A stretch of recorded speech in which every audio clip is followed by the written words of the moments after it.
Hi, I'm Jenna Lane, your Bucks insider for SportsTalkFlorida.com. Yesterday, I addressed some of the moves that the Bucks made in this past year, which ultimately led to guys coming and going from the New England Patriots.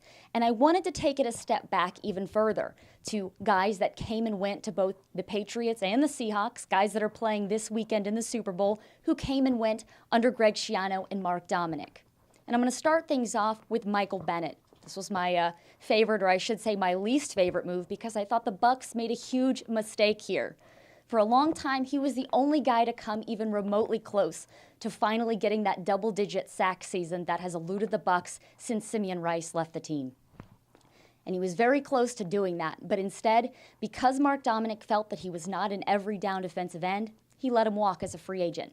He got picked up by the Seahawks, signing a one-year deal worth $5 million. Meanwhile, the Bucks kept Daquan Bowers. Now, you ready for these numbers? Over the last 2 years, Bennett's had 15.5 sacks.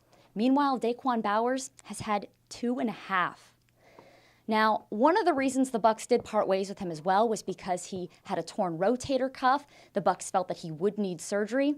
But lo and behold, in the last 2 seasons, Bennett has not missed a single game. So that was a huge mistake by the Buccaneers. And in my opinion, that was probably the most costly mistake that Mark Dominik made as a general manager. Moving on to the next move that the Bucks made. When the Bucks drafted Doug Martin, that made LeGarrette Blount suddenly expendable. Martin rushed for over 1,000 yards and had nearly 2,000 all-purpose yards. But meanwhile, Blount was relegated to the bench. The Bucks ultimately traded him away to New England in exchange for Jeff Demps and a 7th overall pick. And since then, we've seen Blount bounce from the Patriots to the Steelers and back to the Patriots, where in the AFC Championship game, he rushed for 3 touchdowns. And meanwhile, Jeff Demps has pretty much been a fixture on the Bucks practice squad and now the Indianapolis Colts practice squad.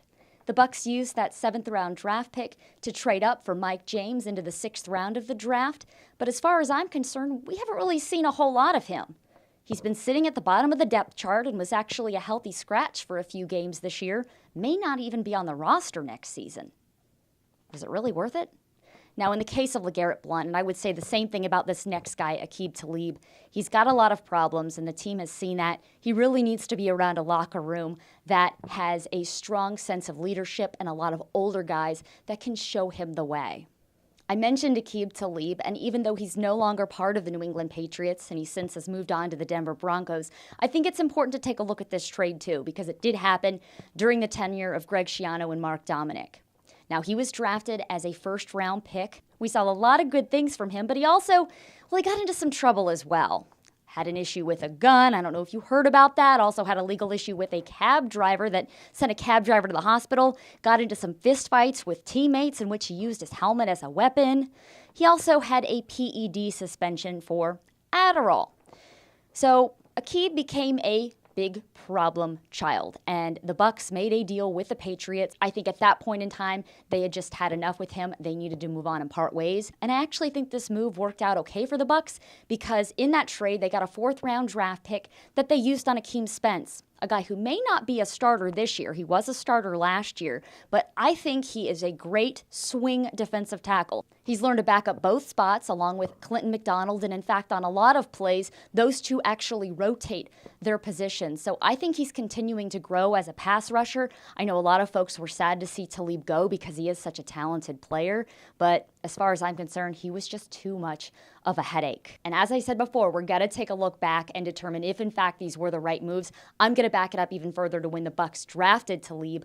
I think that this might have been a mistake. You consider the fact that he had a lot of issues that were discussed before the draft, and in a guy like him, you really need to bring him into a locker room that is strong, has a strong sense of veteran leadership. The Bucks really didn't have that at the time. I mean, they had Rondé Barber, but teams like the Baltimore Ravens, the New England Patriots, the Green Bay Packers, the Denver Broncos, they have a lot of veteran leadership, and because they have an established culture in their locker rooms, they can account for guys like this and help keep them on their way, which is why you see, again, teams like the Ravens, teams like the Patriots, able to overcome major off-the-field issues, issues that would destroy a lot of locker rooms.